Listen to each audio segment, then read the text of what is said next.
Well, I hope everybody had a happy holiday. If you're still celebrating Hanukkah, well, then that's continuing going on. And if for those of you who honor Christmas or celebrate Christmas, this is, I hope it was a joyous time with your family and friends. And now we're coming towards the end of the year. And even though I drink bubbly and sparkling all year long, it's champagne time. And this is where it gets crazy for consumers, and this is where I want to try to help you. And I practice what I preach. Hi, I'm Larry Baker. I'm a certified level 2 sommelier with the Court of Master Sommeliers here in beautiful Sunrise, Florida. And I mentioned this about other wine products, okay? First, I don't want to give you the whole history of champagne, okay? But there's a few things I want you to know. In champagne, first of all, is brut is drier than extra dry. Brut nature or extra brut is drier than brut. Demi-sec means semi-sweet. It's the opposite because years ago, hundreds of years ago, champagne was very sweet, and little by little, every 50, 100 years, they kept deleting more and more sugar, so it works backwards from demi-sec to sec, and then to dry, and then to extra dry, and then to brut, and then to brut nature, and then to extra brut. So if you saw two wines, brut champagnes, brut is drier than an extra dry. It would be slightly less dry. And a demi-sec is semi-sweet, and that would be even less drier than an extra dry. Hopefully that makes sense. Number two, we're going to hear this. I heard it all during Christmas holiday. I'm doing this because I can't believe how many times I had to say it. Champagne, every champagne is a sparkling wine, but not every sparkling wine is a champagne. No matter what the label says, California champagne. That's an oxymoron. Champagne is a region. Even if it comes from another area in France that's not Champagne area of France, like Reims in those areas, or the Côte d'Ivoire, or those regions in Champagne, they call it something else, a French sparkling wine, a Cremant. If it's made in Burgundy, France, or the Loire Valley, it would be a Cremant de Bourgogne, which is a sparkling wine made in a method of Champagne with the double fermentation from Burgundy. Or it would be from the Loire Valley, a Cremant de Loire, not a Champagne. Not like Americans do on certain labels. They don't call it champagne unless it comes from Champagne. So when you ask your retailer or you go shopping for that bottle to pop a bottle, there's lots of good bottles that are sparkling wine that are made in a method of Champagne, like Cremants, like Franciacorta from Italy, that are all made, like Cava from Spain, all made in the double fermentation method traditionnel, South Africa method Cap Classique, in that double fermentation to give you finer bubbles. But they're sparkling wines of some sort, not a champagne. If you ask for champagne, expect them to take you to the Champagne region of France only. You can live in the Champagne region, okay? With that said, also, vintage versus non-vintage. Vintage is a year. There are some years that the weather is better.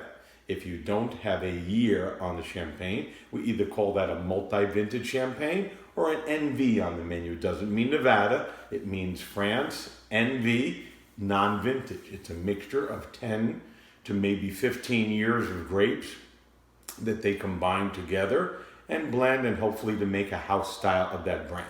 Most people don't buy a vintage champagne with one specific year. Each year could be more expensive or less expensive depending on how good the weather was.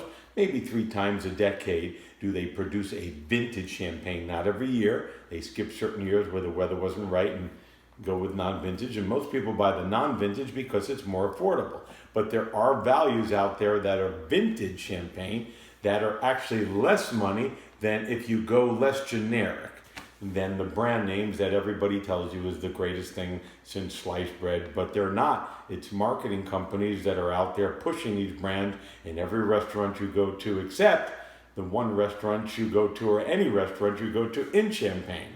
When you're in Champagne, I've been given wine lists this big. It needs 3 people to lift them up, and not one brand that you could possibly think of that you go to a restaurant here in America and drink will be available on that wine list. There are so many thousands and thousands of family producers who grow their own grapes, or small little producers who fight and get rotated and wait for their turn to be listed on that menu, that they will never ever list any of those brands except in Paris, where you will find all the brands you know of all the popular expensive or low expensive brands that you buy in every single supermarket, every single wine retailer in town, and those will only be available in Paris for the tourist only, but certainly not for the French people who drink champagne from producers, okay? So, let's give you what I drink. I practice what I preach. So, first, let's start off and pour. I gotta drink while I'm doing this, right? Besides non-vintage, there's another classification, a cru, a C-R-U. Cru means growth or vineyard. And there are some vineyards that are classified in every area of France, in this case Champagne, that are, we would say premier cru. Those vineyards are better sources of grapes, or those villages are better sources of grapes than others, okay? A Grand Cru, or Grand Cru, as the Google will say, or Siri will say, Grand Cru, sounds like a race, Indy 500. I'm racing, are you racing in the Grand Cru? The Grand Cru 500? Grand Cru, Grand Cru, as this is. That is the highest the villages, the grapes come from the best villages, the best sources, and only 18% of all champagnes that get sent out or anywhere or drank in France are good enough to be labeled the Grand Cru classification. This is Charles Mignon, one of my favorite Grand Cru producers. They make Premier Cru as well, and make village wine, or just champagne that is not Grand Cru, and vintage stuff as well. This is their Grand Cru Rosé. I love it. They do 50% Pinot Noir and Chardonnay, and then they add some grapes, some red wine fermented at the very end of the double fermentation process in the bottle. And they add some grapes from Bouzy. My French is terrible. And they add some wine from there in order to give it that pink color. The only problem I have is with the dosage on this wine, but it's not a problem. It's a brut, but 14 grams of residual sugar per liter on this wine. And guess what? You don't taste it. It doesn't, I think if it was any less than 14 grams, I wouldn't enjoy it as much as I do, because of the fact that it gives it a very good fruitiness, but there's enough minerality from these Grand Cru villages that, and the acidity is so good that it just gives that nice fruitiness, but not sweetness at all. There's no sugarified taste to this wine, so it's still a brut and it's wonderful. Let's pop it. I opened this last night, which was Christmas Eve when I'm shooting this. This is the night of Christmas Day, so get yourself one of these champagne stoppers. It will make a pop. There you go. And I have a special rosé glass that when you look inside it looks like a rose petal when you pour a rosé.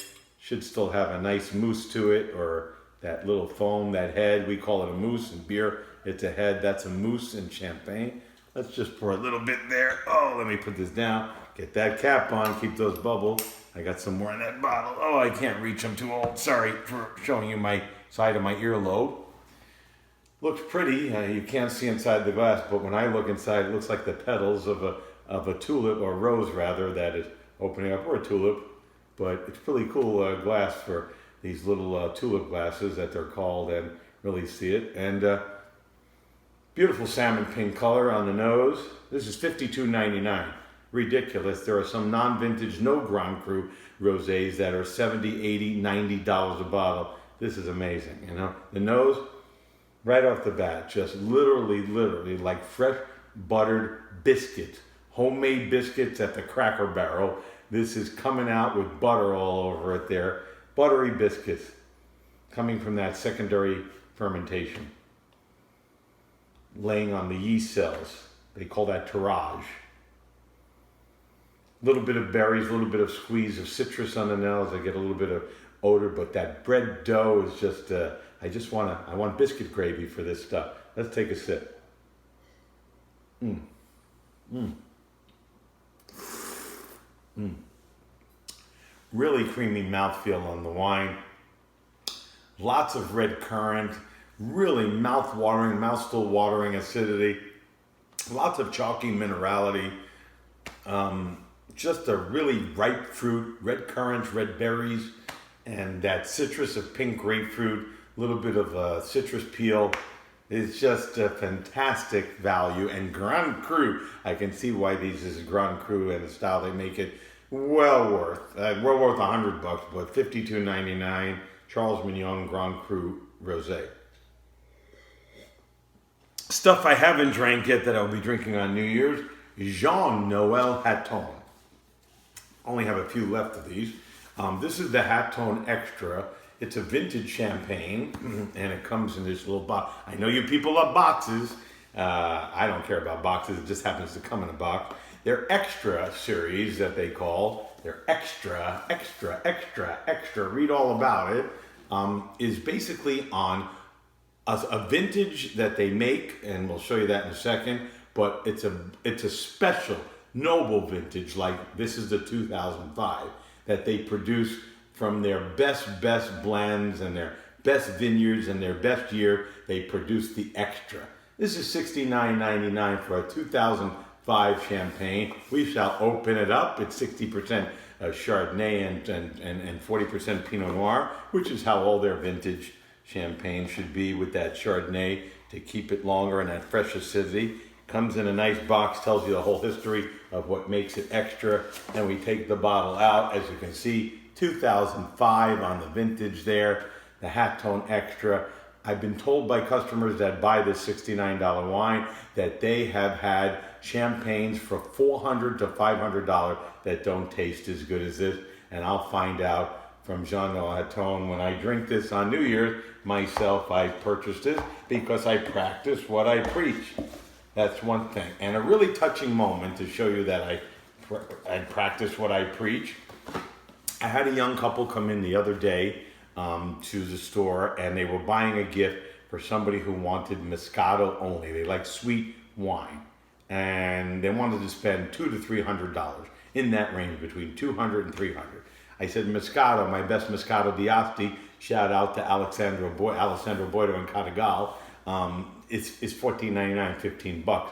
You got to buy a lot of it. Don't you have a Moscato that's like $300? No, but what I suggested, champagne, but in the demi-sec style, and I happen to have a bottle open of the Hatton Rich, which has a yellow label, and that's a demi-sec. It's on the lower end of the demi-sec, so it's not as sugar-fied as Moutard is a very sweet wine, a demi-sec 100% Pinot Noir, which I love at $29.99, but I really like the Hatton Rich. It's made with all three grapes, Pinot Noir, Chardonnay, and Pinot Meunier, and has a lower dosage, I think, by taste, than the Moutard does at $32.99. I suggested that they buy the entire 6-pack case. They would get 10 off $100, and they were right at the $297 bottle. If they bought something for $3 or $4, they can save, like $200. They'd be over $200, save $20 off the 6-pack, and wrap the whole case up in a bow. And they love this idea. They love the knowledge of the sugar. Everything I just said to you, I told to them. They were really loving the education, and they loved the idea of the gift idea I gave them. And they made the purchase, and thank you so much, they said, for your wonderful knowledge. Unbeknownst to me, on a busy day of Christmas Eve, they decided, when they got to the register, they asked me if I had a family be celebrating the holidays. I told them I don't like to share my personal stuff that much with guests, but they asked, and I'm an open book, and I told them that I didn't have any family and that I was divorced and had 3 ex-stepchildren and all that, and they said, "Oh, that's terrible." I said, "No, I'm fine. I'm a survivor. I'm going to have a great, New Year's Eve, and you have the same, and great holiday season. It's going to be fine. When the time is right, I'll meet somebody." But they came back 5 minutes later with walking in the back. They must have asked the people at the store I work at, what is Larry's favorite champagne? And I've never had a guest do this. That's how much some people, they're still good in the world. they came with a gift bag, and I said, oh no. Is this just tissue paper? And I felt the bag, there was something in it, and I said, oh no. And they said, you have a happy holiday. You deserve this. You're a wonderful person who gave us great information. I didn't want to accept it, but they insisted, and there is really good in the world that people really do get the idea, and the season, and the people communicating in these crazy times. And I opened it up, and what's inside the bottle? My favorite, what I drink, from Jean Noel Hatton again. This is the 2012 Noble Vintage. Yes, this is the most popular champagne I sell every year. It's not a non-vintage like the commercial brands. It is $7 to $8, $9, $10 less than any commercial non-vintage champagne you can find on the market. And this is from a great year, 2012, that is supposed to be better than 2008, close to 2000, close to 96. And it's a vintage champagne, 60% Chardonnay, 40% Pinot Noir, and it's only $39.90, and it drinks like a $75, $85 champagne. There is nothing as smooth or as quality to price ratio as I'm burping champagne. Well, no edit. Little bubbles. That's a good sign of good champagne. 2012, Jean Noel Hatton. Every year you've seen me talk about this. I have it on my iPhone. I think they saw that on my phone, me kissing a bottle of this when I was in France at Jean Noel Hatton. $39.99 for the champagne. So, with that said, we learned about the sugar levels, we learned about non-vintage, we learned about Grand Cru. You notice one thing in common. I have another champagne coming tomorrow through FedEx that I ordered on the internet. Another Grand Cru that I paid $25 for that should probably drink like 70, 80. But none of these that you saw that I showed you are anything you've ever been sent a picture of or anything that you would recognize from the big box store. And this is exactly what people in Champagne, France would be drinking. And I suggest strongly that you follow suit. Take the advice of wherever you purchase your wine, online, in the retailer, and stop listening to the pictures of your friends and what you see in generic restaurants, and get yourself value and quality. Taste. Stores will be sampling champagne. I will.